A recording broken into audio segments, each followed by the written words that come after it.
ഇനി വൈകേണ്ട, ഇന്ന് തന്നെ നിങ്ങളുടെ വീടിനായി സിസോ സന്ദർശിക്കൂ. സിസോ, മേക്ക് ലൈഫ് സിമ്പിൾ.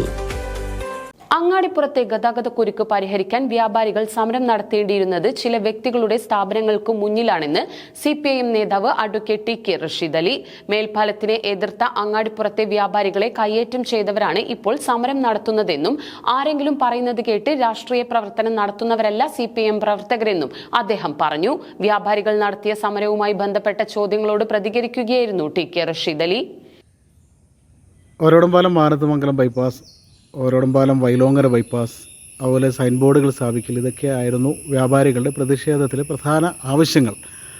വ്യാപാരി നേതാവ് തന്നെ പ്രസംഗത്തിൽ ചൂണ്ടിക്കാട്ടിയ ഒരു കാര്യമുണ്ട്. അതായത് കഴിഞ്ഞ 9 വർഷമായിട്ട് ഇതുവരെ ഇടതുപക്ഷത്തിനായാലും വലതുപക്ഷത്തിനായാലും ഒന്നും ചെയ്യാൻ സാധിച്ചിട്ടില്ല ഈ ബൈപ്പാസിൻ്റെ പദ്ധതിയിൽ.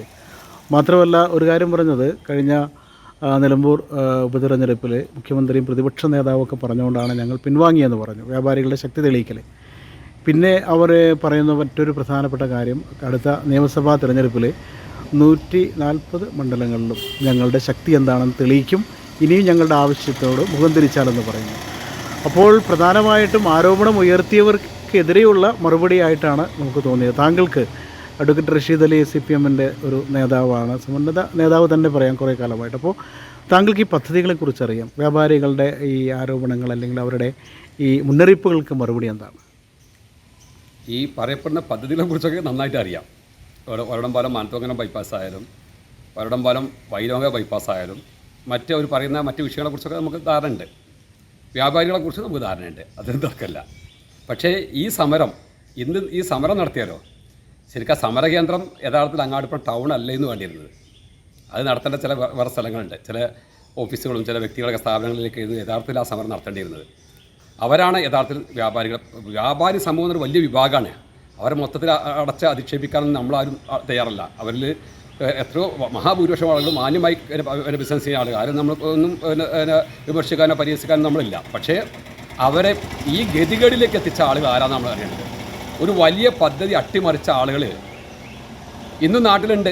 ഇത്തരം സംവിധാനത്തിന് മുന്നിൽ അവരൊക്കെ ഉണ്ട്.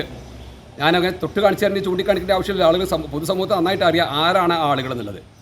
പിന്നെ എന്തിനാണ് ഇത്തരം ആരോപണങ്ങൾ? മാത്രമല്ല, നിങ്ങൾക്ക് എല്ലാവർക്കും ഇവിടുത്തെ ജനങ്ങൾ മറന്നിട്ടൊന്നുമില്ല ഒരു കാര്യങ്ങൾ ഓർക്കേണ്ടതെന്ന് വെച്ചാൽ, ഈ നിലവിലുള്ള ഒരടമ്പാലം മാനത്തുമംഗലം ബൈപ്പാസ് അട്ടിമറിച്ചതിന് ശേഷം ഈ കൊണ്ടുവന്നിട്ട് മിനി മേൽപ്പാലം, നമ്മളിപ്പോൾ ഈ ഗതികൾ നമ്മളെ ജനങ്ങളെ മുഴുവൻ പ്രയാസത്തിലാക്കിയിട്ടുള്ള അങ്ങാടിപ്പുറത്ത് നിലനിൽക്കുന്ന മേൽപ്പാലം ഉണ്ടാക്കുന്ന സമയത്ത് അങ്ങാടിപ്പുറത്തെ വ്യാപാരികൾ തച്ച ആളുകളുണ്ടെന്ന വ്യാപാരി സമൂഹത്തിൽ അവരാണ് ഇപ്പോൾ ഇന്ന് കടന്നു പോകുന്നത്. നമ്മൾ ആരും ജനം മറന്നിട്ടുണ്ടോ? അങ്ങാടിപ്പുറത്തെ വ്യാപാരി സമൂഹം അന്ന് ഈ പദ്ധതിക്ക് മിനി മേൽപ്പാലത്തിന് എതിരായിരുന്നു. അവർ അന്ന് വരടംപാലം മാനത്തുമംഗലം ബൈപ്പാസിൻ്റെ കൂടെയായിരുന്നു. അവർക്ക് നല്ല ബോധ്യം ഉണ്ടായിരുന്നു, ഒരിക്കലും ഈ മിനി മേൽപ്പാലം കൊണ്ട് ഒരിക്കലും ഒരു പ്രശ്നം പരിഹരിക്കാൻ കഴിയില്ല. അങ്ങാടിപ്പുറത്തെ വ്യാപാരികൾക്ക് അറിയായിരുന്നു.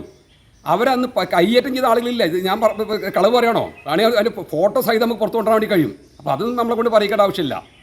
പിന്നെ ഈ നിലമ്പൂർ ഇലക്ഷനും കാര്യം അതൊന്നും മറുപടി പറഞ്ഞ ആൾ ഞാനല്ല. മാത്രമല്ല, മുഖ്യമന്ത്രിയും പ്രതിപക്ഷ നേതാവ് ഒരേ സമയം പോയിട്ട് ആവശ്യപ്പെടാറുമ്പോൾ എന്താ അപ്പോൾ ഈ വോട്ട് ആർക്കെ ചെയ്യാൻ, പിന്നെ ഇത് ഈ 2 കൂട്ടർക്ക് അല്ലാതെ വേറെ ആൾക്ക് വോട്ട് ചെയ്യാൻ തീരുമാനിച്ചിരുന്നു? എനിക്കറിയില്ല, അതൊന്നും ഞാൻ മറുപടി ചെയ്യേണ്ട വിഷയമല്ല. അപ്പോൾ മാത്രമല്ല, ഇത്തരത്തിലുള്ള ഭീഷണികളും കാര്യങ്ങളൊക്കെ ഞങ്ങൾ ഇടതുപക്ഷക്കാരെ സംബന്ധിച്ചിടത്തോളം അതൊന്നും ഒരു പ്രയാസമുള്ള കാര്യമില്ല. മാത്രമല്ല, അങ്ങനെ ആരെങ്കിലും താരാട്ട് കേട്ടിട്ടൊന്നുമല്ലല്ലോ, അല്ലെങ്കിൽ ഇവരുടെ ഒരു പുനത്തിന് ഭാഗമായിട്ട് വരുന്ന ആളുകളല്ല ഞങ്ങളൊന്നും. ഞങ്ങൾ സമൂഹത്തിലുള്ള അതാത് കാലങ്ങളിൽ നിലനിൽക്കുന്ന വിഷയങ്ങൾ, ജനങ്ങളുടെ പ്രയാസങ്ങളും വിഷമങ്ങളും പരിഹരിക്കാൻ ആവശ്യമായിട്ടുള്ള വിഷയങ്ങളൊപ്പം നിൽക്കുക എന്നല്ലാതെ ഞങ്ങളാരും വാലുകളൊന്നുമല്ല. പിന്നെ മാത്രമല്ല, ചില ആളുകൾ ഇതിൽ ചേരിതിരിവുണ്ടാക്കാൻ വേണ്ടി ബോധപൂർവ്വം ശ്രമിക്കുന്നുണ്ട്. അതിനൊന്നും വഴി കാണിച്ചു കൊടുക്കലല്ല നമ്മളെ പണി. അതൊക്കെ ആളുകൾ ചെയ്യട്ടെ.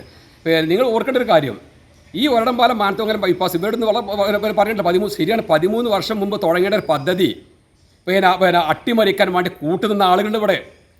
അതിന് മാത്രം കൃത്യമായ, ഞാൻ പലതവണ ആവർത്തിച്ച കാര്യമാണ്, കൃത്യമായ സ്വാർത്ഥ താല്പര്യങ്ങൾ, പണത്തോടുള്ള അങ്ങേയറ്റത്തെ എന്താ പറയുക, ഒരു ആർത്തി എന്നൊക്കെ പറയില്ല നമ്മൾ, ആ നിരക്കുള്ള ആളുകളാണ് ഈ മനുഷ്യന്മാരെ കഷ്ടപ്പെടുത്തിയത്. ലക്ഷക്കണക്കിന് ആളുകൾ വർഷങ്ങളായി കഷ്ടപ്പെടുന്നുണ്ട്. അവരോട് ഒരു മാപ്പ് പറയണം.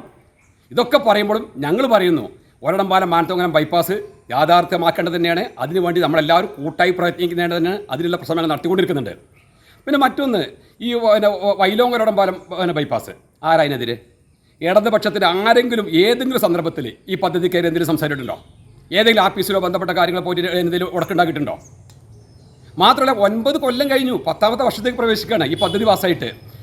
നമ്മുടെ മുന്നിൽ അനുഭവമില്ലേ നമ്മളെ പെരുന്തമണ്ണയിൽ മാനത്തുമംഗലം ബൈപ്പാസ് VS ഗവൺമെൻറ് കാലത്ത് ശശികുമാർ MLA ആണ സമയത്ത് ആ നാട്ടിലെ മുഴുവൻ ജനങ്ങൾ രാഷ്ട്രീയത്തിൽ അതീതമായി ഒരു കോൺഗ്രസിനും ലീഗിൻ്റെ ഒക്കെ നേതാക്കന്മാരുടെ മുമ്പിലുണ്ടായിരുന്നു.